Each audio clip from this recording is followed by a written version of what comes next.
Hello everyone and welcome. This is Mike's After Action Reviews. I hope that you like our new studio setup. We switched it around so we're on a different wall in my office, did some different things with the lighting, got a new desk, and gave ourselves a little bit more space to do the things that we need to do. Anyway, I know why you're here, so without further ado, this is the spoiler review for The Last of Us Part 2.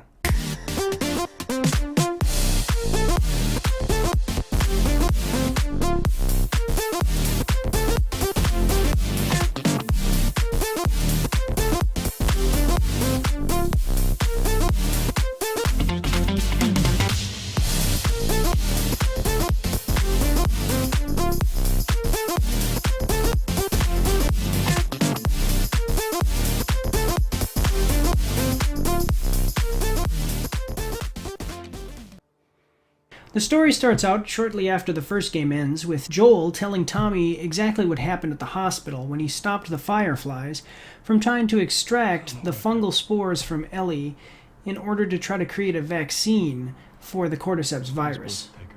This is a good place for us to start, with players who are new to the series getting a summarization of what happened in the first game, and with veterans of the series getting reintroduced to our characters and story.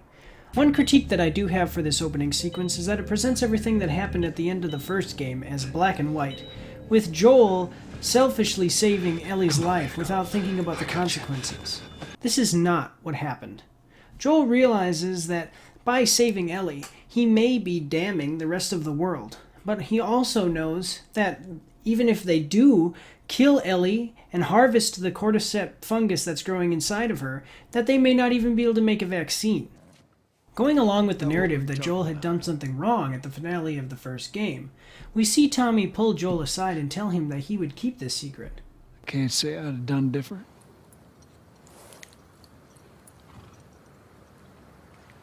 I'll take it to the grave if I have to. The last thing that happens in the prologue is actually a nice character moment between Joel and Ellie, with Joel fulfilling a promise that he made to Ellie in the first game by giving her a guitar and promising to teach her how to play it. This is exactly what I believe fans were expecting and hoping for when they signed on to continue their adventure in the world of The Last of Us. But sadly, there's actually very little of this in the game. The great strengths of the first game, the things that made it one of the best games ever made, were the story, the characters, and the dialogue. You truly felt connected to the characters, you cared about them, and you were interested in the world and the things that were going on within it. In this game, it's not the same feeling at all. I really have a problem with the dialogue, and to show you exactly what I'm talking about, I'm going to show you this clip of the first piece of dialogue in this game. She kissed me. It was just Dina being Dina. She didn't mean anything by it. I was talking about your fight with Seth. Wait, you kissed Dina? Oh. I thought this... We're broken up 1 week and you make a move on my girl? No. She was probably just trying to make you jealous. I would never... Oh, fuck, this is awkward. I'm messing with you, man. I don't care. Get dressed. You're the worst. It's kind of fucked up you did that. The Last of Us, the first one, has an amazing set of opening sequences.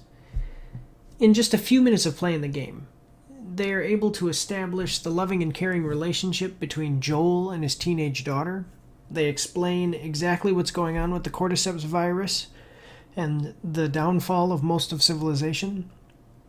And they're able to set up the motivation and kind of the sad backdrop of the story by showing you Joel holding his daughter as she bleeds out and dies from a bullet wound from one of the soldiers that was sent to his town to try to contain the virus. In this game, I can say that there's nothing wrong with a character having a love interest, but comparing the way that they set up this game with dialogue that is mostly focused on what almost seems to be high school-like relationships versus the very sad and somber tone that was set in the beginning of the first game, I was extremely disappointed. Nobody cared that Ellie's character was gay in the first game's DLC. Yep. The story was good and the character was well written. Appreciate that. But in this game, when you take statements like this, Bigot sandwiches. and you put them alongside all of this game's problems, and also the fact that 50% of this game's story revolves around a transgender character being mistreated, I can definitely see where some people would say that the company that made this game, at least in this game, compromised some of their storytelling capabilities in order to push an agenda. Okay. To be very clear, I loved Ellie's character in the first game and in the DLC. And the fact that her character was a lesbian did not negatively affect my opinion of her at all. But what I do care about is subpar storytelling and bad dialogue. If it happens that a company making a movie, a video game, or even a book doesn't write as well as they could have, because instead of focusing on quality, they're trying to push an agenda, that irritates me. Hey, Dina! Can I talk to you? So after Ellie sleeps in and is woken up for work by Jesse, they meet up with Dina, Ellie's current love interest and Jesse's ex-girlfriend. Dina serves adequately as a love interest for Ellie. Hey. But throughout the story, there's no more progression.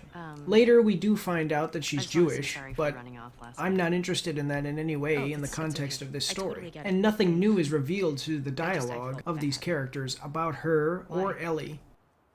Ah, look who decided to join us. Yeah. One for you. And one for you. After receiving their assignments and weapons from Jesse, Dina and Ellie, along with multiple other groups, head out on patrols, each taking different routes around Jackson.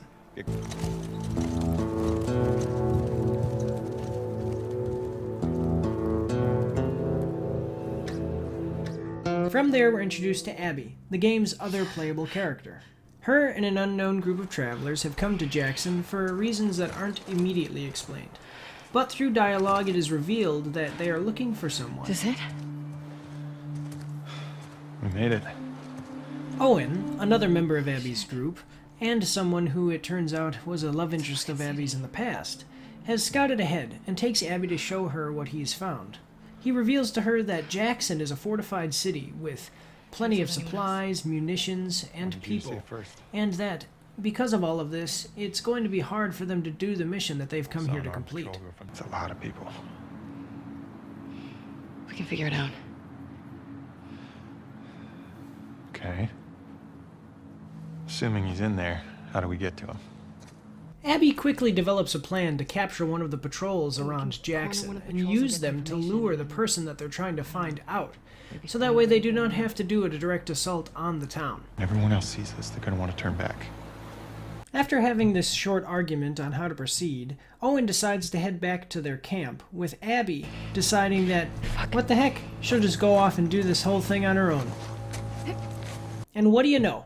It just so happens to take Abby less than even 10 minutes to find horse tracks to one of the patrols that she's searching for. Horse tracks. At this point, we resume following the story of Dina and Ellie. And after clearing out some infected from a couple of buildings, a snowstorm hits them, causing them to have to take shelter in the local library. Get inside! It's at this point in the video that I have to ask you, what is one thing that is always missing from every post-apocalyptic zombie survival story? Is it huge tons of marijuana and lesbians? If you were one of those uncountable number of people that watched World War Z and Dawn of the Dead and kept thinking to yourself, where's the marijuana? Why aren't there more lesbians? Then let me tell you something. You will not be disappointed in The Last of Us Part 2. It's here in the library where Ellie and Dina have one of their very few character moments within this game. Trash. And if you were a game developer, what would you have your two main characters do during their very few character moments? Well, I'll tell you what Ellie and Dina do. How would you have a conversation that doesn't reveal anything new about their character, get high, and have sex. While Dina and Ellie are off enjoying their romance, the other characters in the game are stuck surviving in post-apocalyptia, with Abby in particular being attacked by a massive horde of infected. Just as Abby's about to be killed and eaten by the infected, She just so happens to be saved by none other than Joel Miller, the protagonist from the first game. Joel and his brother Tommy help Abby escape the horde and retreat back to their outpost, which is by this point being attacked and will soon be overrun by the infected. It's here where the biggest, most ridiculous plot contrivance in the game occurs. Hey, I'm Tommy. That's Joel. But we'll come back to that. Tommy, we cannot stay here. The horses ain't making it all that My way. friends.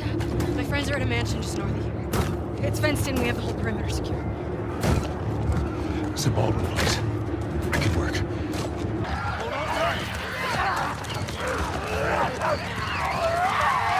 In my non-spoiler after-action review of this game, I mentioned that Dina and Ellie's relationship often serves as a distraction from what the story is actually about.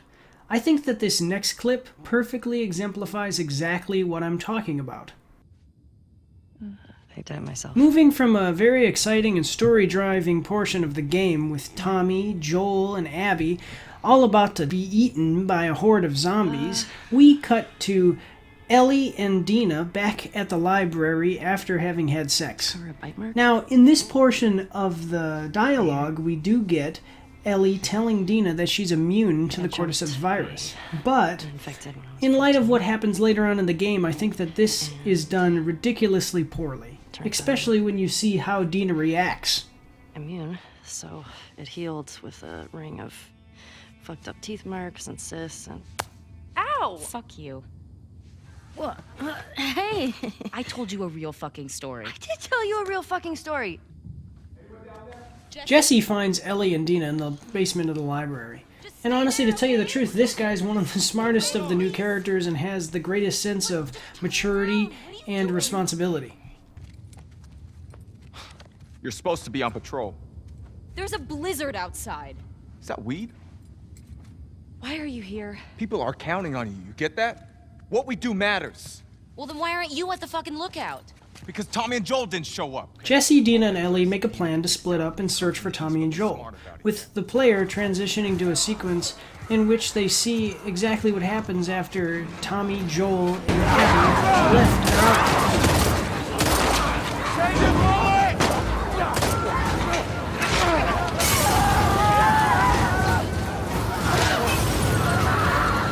I'm Mel, by the way. Tommy, this is my brother. Joe. Here's where we find out that Abby is one of the luckiest people in the entire world, and that she just happened to stumble upon the one person that they traveled all this way to find. Because they have.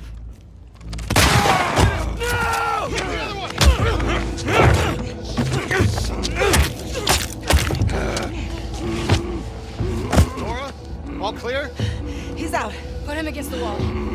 Tommy! Get off me! Get off me!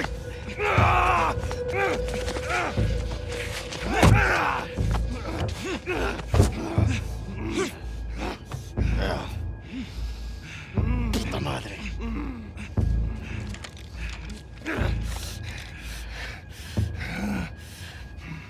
Joel Miller.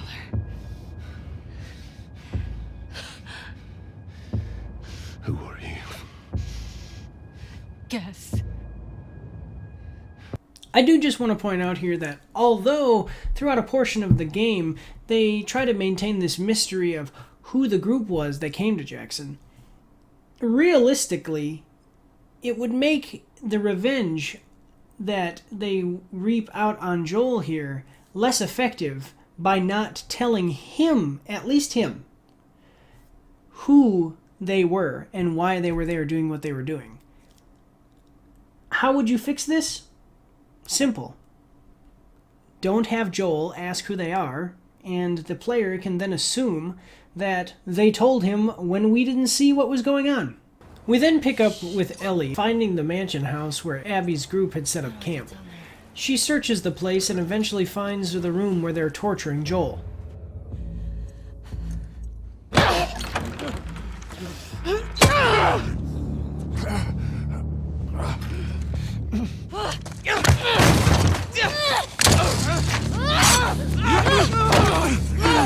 Pin her down! Get off me! Get her hands! Joel, Get up.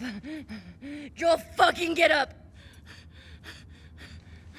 Please stop. Please don't shoot. Joel, please get up. This is the point where the game's story goes completely off the rails. At this point, the developers not only kill Joel's character, but also kill the story of this game. Do you remember that huge plot contrivance I told you about earlier and I said that we would come back to? It makes absolutely zero sense that Joel and Tommy would give up their names to a person they just met and know nothing about. There's a sequence that occurs in the first game that shows exactly how trusting Joel would be of a stranger, in which a person is calling out for help down the road from him and Ellie as they're driving in their car. Joel puts the car in drive and runs him over. And you know what? It actually turns out that that person was trying to rob them. This perfectly shows exactly the kind of world that they're living in and just how distrusting you absolutely need to be of strangers in order to survive.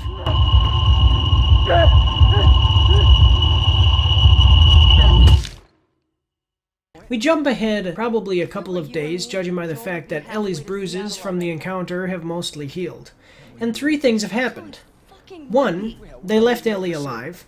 2, off camera, Tommy recognized the group as the Washington Liberation Front from Seattle. And 3, Ellie tells Tommy that she's going to leave with Dina to search out the group in Seattle the next day. You know what? I'm leaving tomorrow. And if you want to come with me, great. The next day, as Ellie and Dina are preparing to leave Jackson and head for Seattle, Maria, Tommy's wife and the leader of the community in Jackson, tells them that Tommy has already left and asked her to keep them there for their own safety. But in hopes that they will be able to meet up with Tommy and ensure that he survives his revenge mission, she allows them to leave with a horse and some munitions. All right.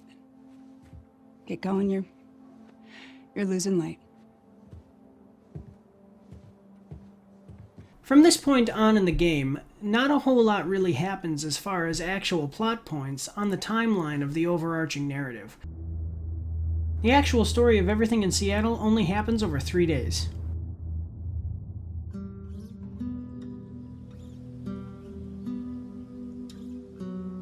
On their first day in Jackson, Ellie and Dina are searching for the WLF, when Ellie just so happens to be caught by one of the minor characters that came with the group to Jackson. He wounds Dina and is promptly killed by Ellie in self-defense. After escaping their captors, Dina and Ellie seek shelter in a nearby movie theater. This is when, now having seen Ellie breathe spores, Dina realizes that Ellie wasn't joking when she said that she was immune to the cordyceps virus. I can't get you infected if that's what you're worried about. It's here that Dina reveals to Ellie that she's pregnant with Jesse's baby. I think I'm pregnant.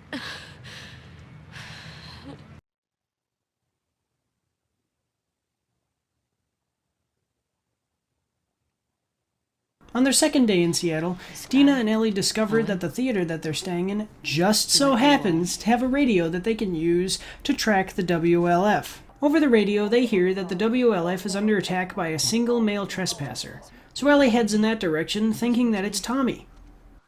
It wasn't Tommy, though, and at this point it's revealed that Jesse left Jackson shortly after they did to follow them and help them in their mission. After getting back to the theater, it just so happens that Jesse is too tired to go on another mission with Ellie, so he takes a nap, and she decides to head to the hospital, which is the location of one of the members of the group that went to Jackson to kill Joel. On her way to the hospital, Ellie runs into the group known as the Seraphites. But you don't really have to pay attention to them right now, because in Ellie's portion of the story, their involvement in anything happening in Seattle isn't really explored. After getting past the Seraphites and finally reaching the hospital, Ellie finds out that Abby, her main target, was at the hospital at one point, and that Nora knows her location. I'm getting tired of this. Nora! After a short chase sequence to the hospital, you catch Nora in the basement after she's been infected by cordyceps spores. You use some pretty brutal interrogation tactics to get her to reluctantly tell you the location of Abby. Ellie heads back to the theater and has an emotional moment with Dina, in which you can clearly see that she's traumatized from the brutal way in which she killed Nora.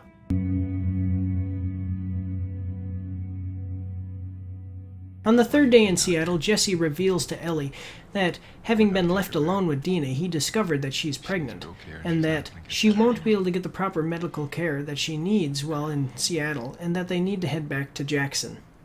Ellie actually agrees to this, but will not leave before finding Tommy. He's out here because of me. Having the information that Abby is hiding at the aquarium, Jesse and Ellie decide to head there, thinking that it's the best place to find Tommy due to the fact that he is also chasing Abby. On the way to the aquarium, however, Jesse and Ellie split up, with Ellie reaching the aquarium first. And after doing a little bit of searching around, she finds Owen and Mel, after confronting them about the location of Abby. A struggle ensues, leading to both Owen and Mel being killed by Ellie. Ellie then realizes that Mel was pregnant. It just so happens that Tommy and Jesse show up just as Ellie begins having an anxiety attack in reaction to having killed a pregnant woman. It's all right.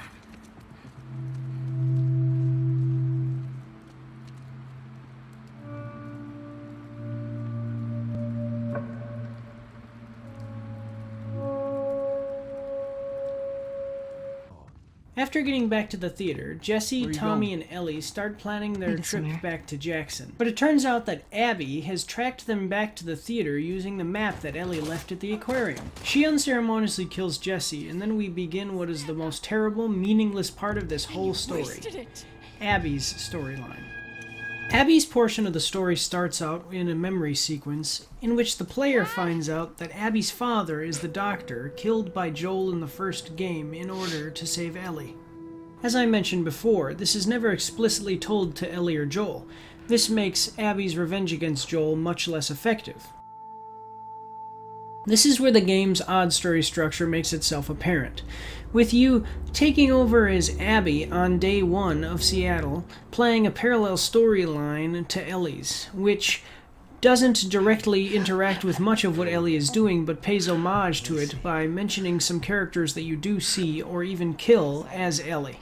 In the first level that the player takes over as Abby, she, Mel, who is pregnant by the way, and Manny, all three of which are part of the group that went to Jackson to get revenge on Joel, are moving to a forward operating base in order to meet with Isaac, the leader of the WLF, to plan for what they hope will be one final push against their enemies, the Seraphites, with which they've been fighting a war over Seattle. When they meet with Isaac, both Manny and Abby are told that they will be conducting a full-on assault on an island controlled by the Seraphites that holds their home base. Not with everyone. There's a big storm a few days out. We're gonna use it to mask our approach. You two are gonna lead the first wave. Isaac also tells Abby that Owen is supposed to have betrayed the WLF, shot one of his own squad mates in order to protect a Seraphite, and gone into hiding. When Abby insists on going to bring him in and getting to the bottom of it, Isaac refuses, saying that they only have one chance to make this assault work, and he needs her there. Abby decides to disobey Isaac, and through a memory sequence we're shown that Owen lives at the aquarium. So Abby heads there in order to get him to come back to the WLF and try to clear his name. What if Owen's somewhere else? On her way to the aquarium, however, Abby is captured by the Seraphites and taken to be executed along with another prisoner. Don't worry though, Abby just so happens to be saved by a family member of the other prisoner. The three of them, Abby, Lev, and Yara, escape into the night and find some shelter. Yara's arm was broken by the Seraphites, so Abby sets the bone and then abandons them there on their own so that way she can go to the aquarium and be with Owen. This brings us to Seattle Day 2, with Abby realizing that it's kind of a terrible thing for an adult to leave two children alone in a post-apocalyptic zombie survival setting. So she heads off to find Lev and Yara. Yara develops an infection in her broken arm, so Abby brings her to the aquarium, where it just so happens that Mel, who just so happens to be a doctor, has shown up to visit Owen. This is Yara. Mel, who, might I remind you, is currently dating Owen, and is also currently pregnant with his child, does not know that Owen and Abby had an affair the night before, so she agrees to help Yara. She says that she can stop the infection, but it will require that Yara's arm be amputated, and she will need some medical supplies from the local hospital. What do you need? Ideally, a saw, sutures, clamps, antibiotics. But we're far from ideal right now. Abby volunteers to go to the hospital and get the medical supplies that they would need to amputate Yara's arm. Mel explains to Abby, though, that because it would take Abby all day to get to the hospital and longer to get back, Yara won't last. Lev offers a solution. The Seraphites have apparently built bridges throughout the city that would allow Abby to travel over most obstacles and reach the hospital in just 2 hours. It's how we get around the flooding and you people. Lev and Abby travel through the city using the bridges built by the Seraphites. There is a small subplot here in which Abby overcomes a fear of heights that she has, but it wasn't implemented in the most effective way, and I don't think that it has much of an impact on the character or the story. I can't do this, Lev. I can't do this. As they travel to the hospital, Lev explains to Abby that she is in fact a girl who has shaved her head in order to become a boy. And this, along with the fact that she refused an arranged marriage, led to her and Yara being labeled apostates by the Seraphites. Although I think that it was supposed to, this did not come off as a surprise to me due to the fact that any time that you see Lev and hear her talk, you can immediately tell that it was a girl. This is as far as you go. When they reach the hospital, Abby goes in alone due to the fact that it's controlled by the WLF. I'm a wolf. She is shortly after taken prisoner by the WLF soldiers there when they realize that she's gone AWOL. You don't have to worry about it though, because it just so happens that Nora is one of the WF soldiers at the hospital at this time. She releases Abby and tells her to go to the basement to find the medical supplies that she's looking for. Along with finding the medical supplies that she came to the hospital to look for, Abby also encounters a living mass of infected, known as the Rat King. After defeating the Rat King, Abby escapes the hospital and makes her way back to the aquarium. Mel performs the much-needed surgery and Yara begins to recover. This brings us to Seattle Day 3 for Abby.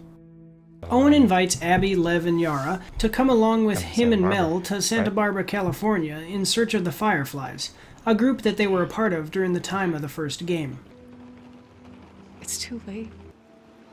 It's at this moment that Lev just so happens to decide that it would be a good idea for her to steal a boat and head back to her home on the Seraphites Island in order to save her mother from the impending attack against the Seraphites by the WLF. We'll head him off. We'll grab a boat from the marine. Hey, she just had surgery. I'm fine. How else am I gonna find him? Abby and Yara head towards the marina to get a boat to take to the Seraphites Island, but encounter Manny, who's being pinned down by sniper fire from Tommy. Together, Abby and Manny perform an assault on Tommy's sniper position, but this leads to Manny being killed by Tommy. Abby then attacks Tommy in a rage, leading to him being pushed into the water. Abby and Yara are then able to get a boat and make their way to the island. Once on the island, they go to the home of Lev and Yara's mother, who, due to her religious fanaticism, attacked Lev on sight, causing Lev to kill her in self-defense.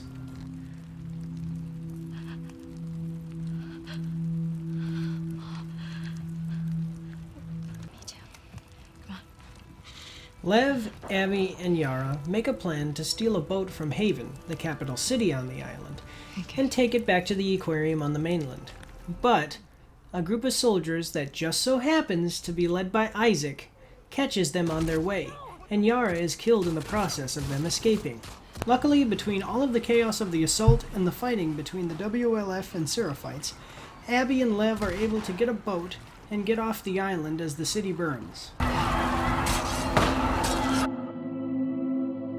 When they get back to the aquarium, Abby and Lev discover that Owen and Mel have been killed, but they also find the map that Ellie just so happened to leave behind that'll lead them right back to her location at the theater.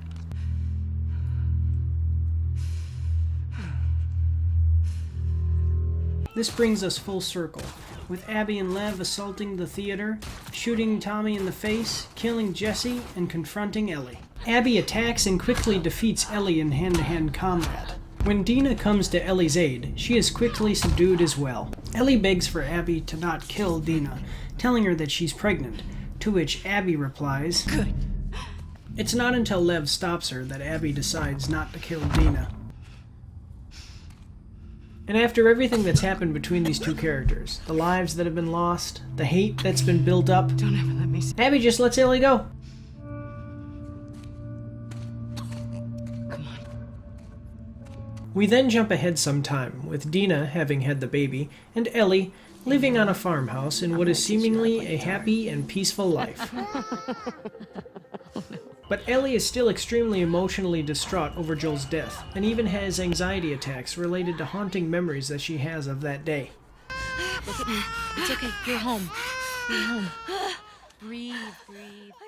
Tommy visits Ellie and tells her that he believes he has discovered the location of Abby and Lev, and that they are staying in a beach sailboat along the coast of California. That's gotta be her. He tells Ellie that he can't go after Abby and Lev because of the injury that he received to his eye when Abby shot him in the face. So he would like Ellie to continue the revenge mission for him. Tommy leaves angrily after Dina tells him that they're finished chasing Joel's killers. What a joke.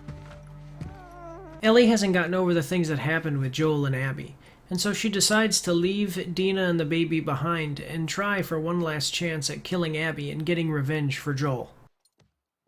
Dina fights with Ellie and begs her not to leave, and also tells her that if she goes after Abby, she won't be there waiting for her when she gets back. That's up to you.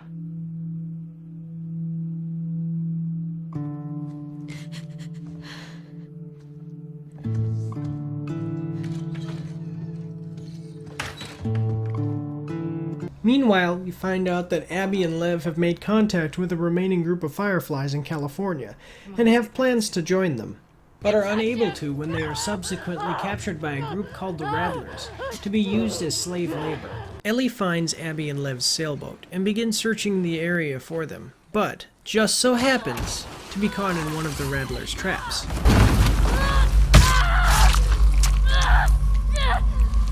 After being approached by two men that are members of the Rattlers, Ellie escapes and finds out from her captors the location of their compound at which Abby and Lev are being held. Yeah, sure. She fights her way through the compound and finds where the prisoners are being held. She releases them, and they tell her that Abby and Lev were taken to the beach to be punished for having tried to escape. Ellie finds Abby extremely weakened and almost starved to death. As they have their final conflict, Abby bites off two of Ellie's fingers, but it's not enough and she gains the upper hand. Just as she's about to end everything, though, Ellie lets Abby go. Abby and Lev sail off into the darkness in search of the last remaining Fireflies, and Ellie sits and cries, wallowing in her own self-pity, having failed yet again to reap the revenge that she sacrificed so much for. When Ellie gets home, she finds the place empty. Dina and the baby are gone, and she's lost literally everything in her quest for revenge.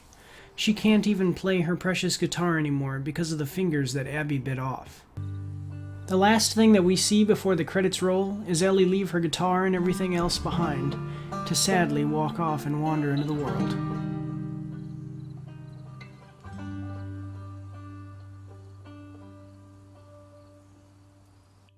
People came here to this game to have a reunion between Joel and Ellie, two characters that completely captivated us in the first game. But here in The Last of Us Part 2, that is just not what happens. Joel is killed off too early, and he has too little interaction with the player for his death to be anything other than confusing and irritating. It makes no sense that Tommy and Joel would give up their names to someone that they've never met before, and it also doesn't make any sense that Joel, once he realizes that something's wrong, he doesn't take immediate action, and they're so easily able to catch him off guard. Really, a big part of this problem is that Joel was so built up in the first game as being this badass character that everything that happens here with him is ridiculous and completely underwhelming. His character deserved to go out fighting like some of the other great heroes that we have in modern pop culture. But instead, what we get is him being dragged through the mud and finally, in the end, being put down like some kind of animal. Please don't shoot. Joel, please get up. This is all done for shock value, and in my opinion, that's a complete waste. And another big part of the issue that I have with the revenge plot here is that it makes no sense and renders the revenge reaped by Abby and the WLF almost completely useless against Joel when you think about the fact that when Joel asked, "Who are you?" Abby says, "Guess," instead of telling him exactly who she is, why she's there, and why she wants him dead. And you might say, well, how would they supposed to maintain the mystery of who the group is while, you're playing through the game as Ellie? Well, that's very simple. They should not have had Joel ask that question, because then the player would assume that while Joel and Abby are off screen, Abby tells Joel who she is. Who are you? Guess. In the first game, Ellie's character represents the light that the Fireflies are always saying to look to when you're in the darkness. But here in Part 2, the game continually frames her as being sad, angry, hateful, and just a downright terrible person. And most of what we loved about Ellie in the first game is stripped away here. While there are some memory sequences that show a little bit of how that happened, to tell you the truth, actually that's the story that I would have loved to play through.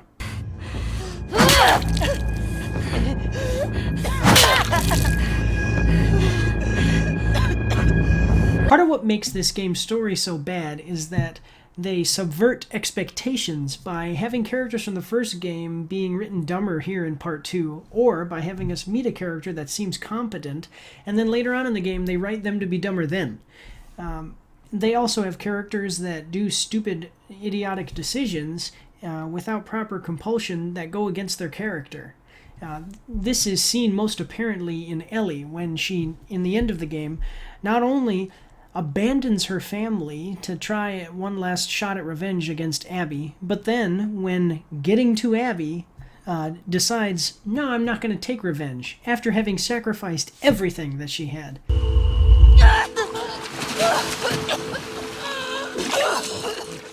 Go. Just take him. It really feels like the game is trying to make you care for and like Abby, and a lot of the time leaves Ellie on the back burner. But if you actually look objectively at these two characters, Abby is completely unlikable. First, if we look at her motivation, which is another thing that completely irritates me about this game, okay? Before the game starts, Abby wants to kill Joel because he killed her father. But something that the game never mentions or talks about with any of the characters is that Joel only killed her father because he was about to murder his, basically, teenage daughter. Never mentioned in the entire game. They even play it off in the beginning of the game as if it was actually a bad thing that Joel, saved Ellie's life. Like, I'm sorry, you didn't know that they were going to do that to you. They put you to sleep.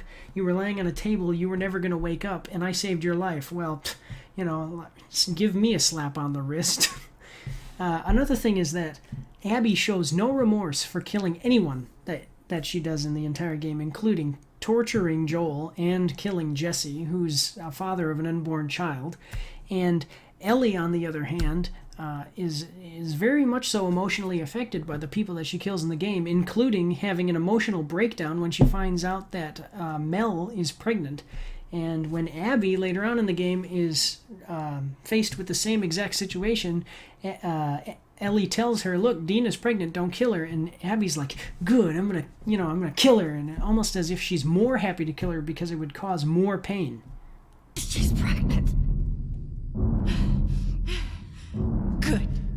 Almost all of the new characters in the game are pretty bland, with the exception of Jesse. Or their stories have very little effect on the overarching narrative. Dina is the one-dimensional love interest who doesn't get much progression other than being attached to Ellie. Owen needs to figure out exactly what he wants to do. Be with Abby, the woman who is his ex-girlfriend but was too obsessed with killing the guy who killed her father to be with him. Or Mel, who is extremely pregnant with his child right now. Mel and Lev are the very apparent injections of political ideology in the game. And to be very clear, I am neither stating any support or opposition to the ideologies presented, but being that the game is a zombie stealth combat survival light type of game put into a post-apocalyptic setting, I do have to ask two questions when it comes to these characters. does it really make sense that so much of the story's narrative is around Lev, who's a transgender character, and would anyone really actually like or support the fact that Mel, who is pregnant, would be put on the front lines of combat?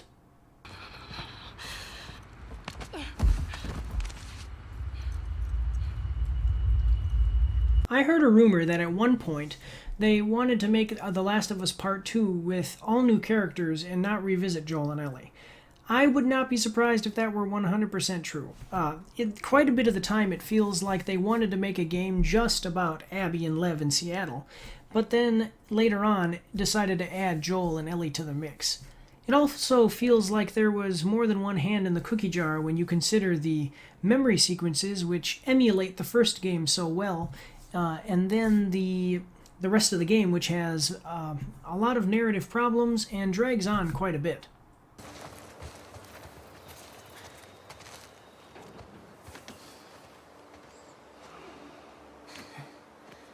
Looks like a giraffe. Yeah, it does, doesn't it? Hey!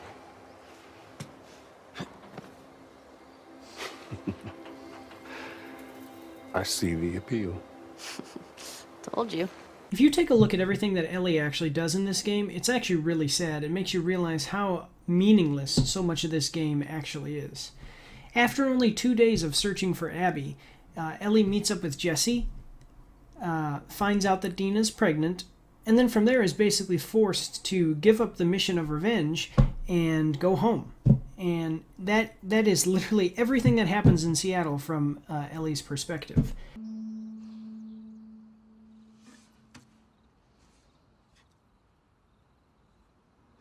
Meanwhile, Abby goes on this 10 to 12 hour side quest in which most of what actually happens in the narrative of the game takes place, but none of it has anything to do with Ellie or Joel.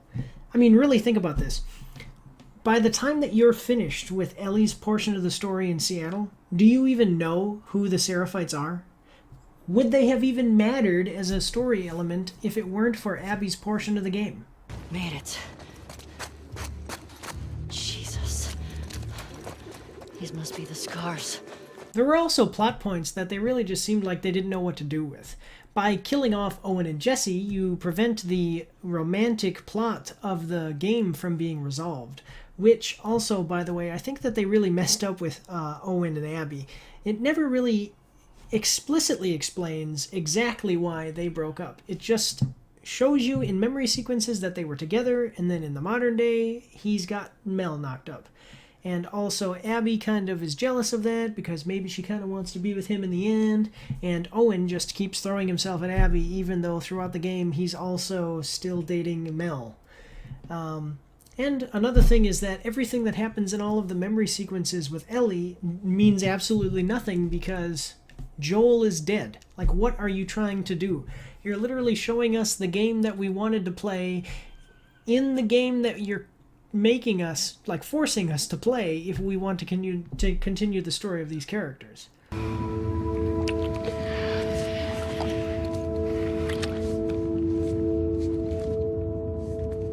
want me to slow down? No. Come on, Ab. I'm sorry. Don't be sorry. Talk to me.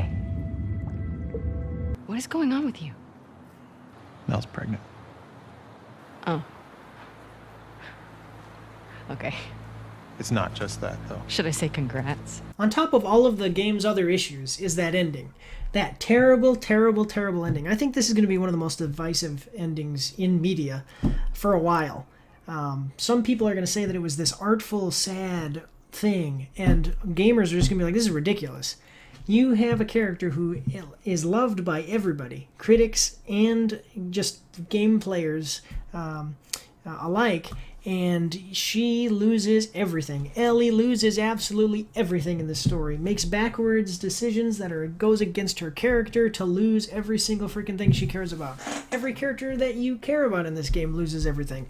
Ellie loses everything, Joel dies, Jesse dies, Tommy loses an eye, Dina, she's not the most interesting love interest, as I've said before, but I mean, she loses Ellie and goes off and loses Jesse, who's the father of her son.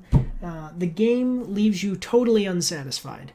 And then they try to do this thing where they set up Lev and Abby for a sequel. And, I mean, to tell you the truth, that actually gives credence to the rumor that Ellie and Joel were never going to be in this, that they planned on making this game and setting up for a sequel with Abby and Lev. And I'm going to tell you something. It's ridiculous. It's unsatisfying. And if they make that sequel with Abby and Lev, I don't think that... I mean, I'm not going to be interested. I might play it so that way I can review it. But I don't think that very many people are going to be interested in that.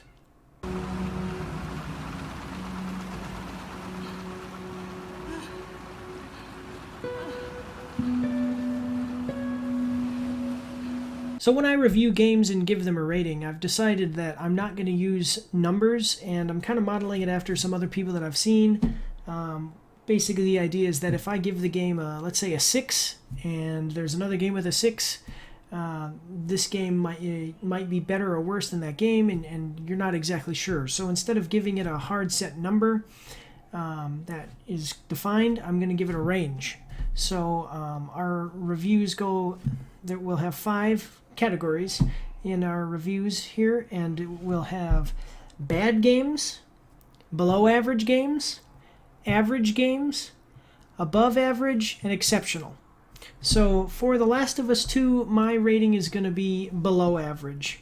The gameplay mechanics are adequate to bring you from plot point to plot point, but nothing really to write home about. Some of the combat is slightly satisfying, but I've already gone over in my non-spoiler review exactly what my problems are with the combat here and everything. So I actually think that the first game's combat was better, and the big thing about games like this, though, is that narrative piece. The storyline is the meat and potatoes is this game, and it is just... the meat was low quality and the potatoes went bad. I mean, this I think is going to really... I mean, it's already really irritated quite a few people, and I think it's going to leave a bad taste in our mouth for quite a while. So, below average game, everybody. Sorry to say it.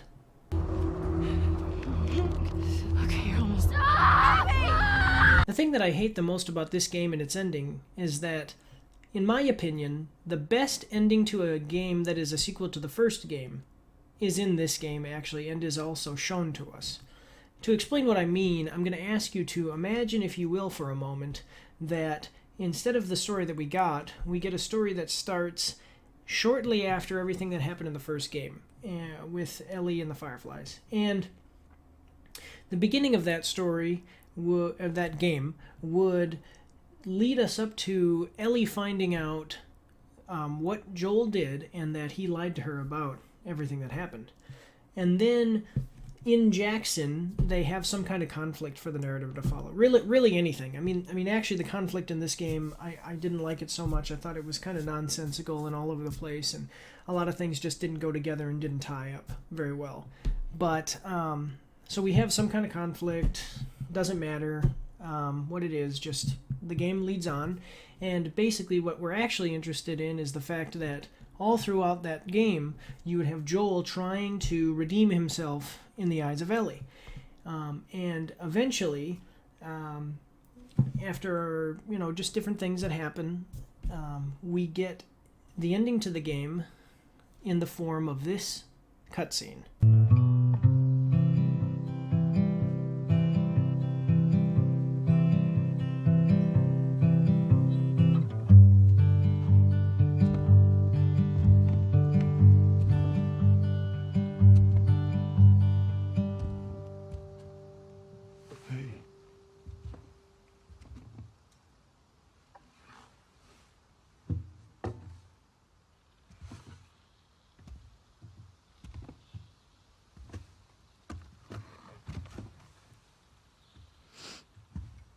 What are you drinking? Coffee. Where'd you get that? Those people that came through last week. Oh. a little embarrassed as to what I had to trade to get it, but it's not bad.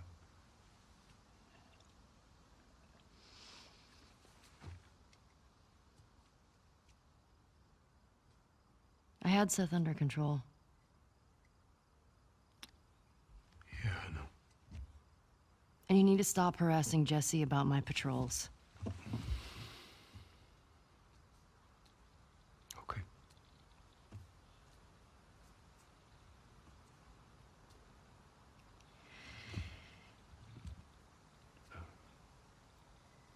Dina. Is she your girlfriend? No.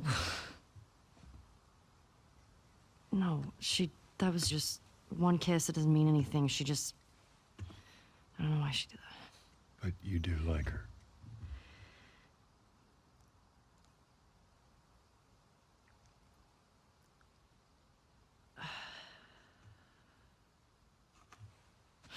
So stupid. Look, I have no idea what that girl's intentions are, but I do know that she would be lucky to have you.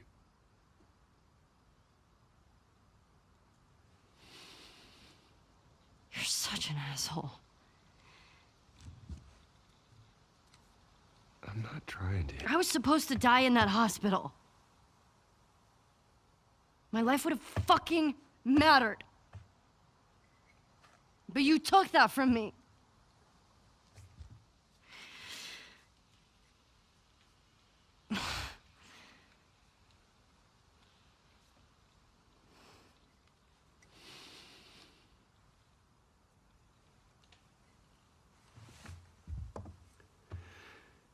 If somehow the Lord gave me a second chance at that moment,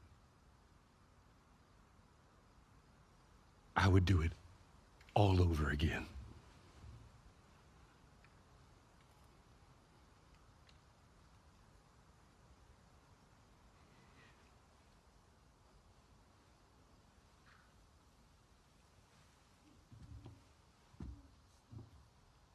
Yeah.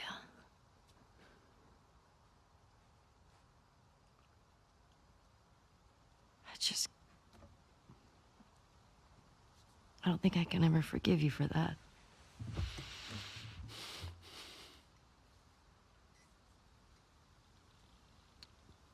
But I would like to try.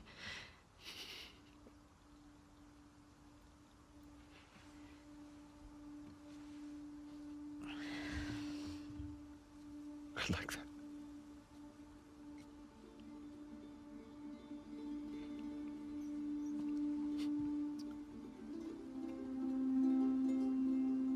Okay.